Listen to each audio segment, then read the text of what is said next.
રાધનપુરના Kalyanpura bridge પર નાખેલી street લાઇટો બંધ હાલતમાં હોય શોભાના ગાંઠિયા સમાન બની। સ્ટ્રીટ લાઇટો તો લગાવી પણ છેલ્લા 1 વર્ષથી લાઇટો ચાલુ ન થતા શોભાના ગાંઠિયા સમાન બની છે।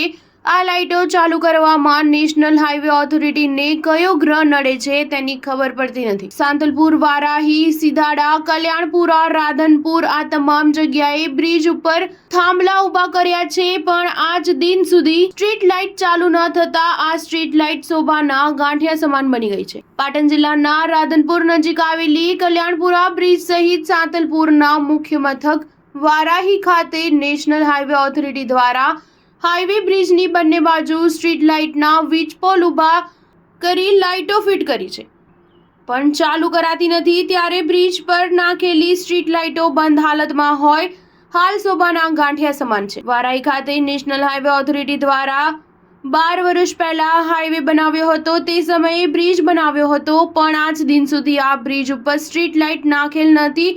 જ્યારે 1 વર્ષથી વધુના સમયથી સ્ટ્રીટ લાઇટના વીજપોલ ઊભા કર્યા છે અને લાઇટ ઉપર લગાવવામાં આવી છે, પણ આ લાઇટો ચાલુ કરવામાં નેશનલ હાઈવે ઓથોરિટીને કયો ગ્રહ નડે છે તેની ખબર પડતી નથી। ત્યારે આ લાઇટો તાત્કાલિક ધોરણે ચાલુ કરવા લોકોની માંગ ઉઠવા પામી છે। Star news 7 Patan.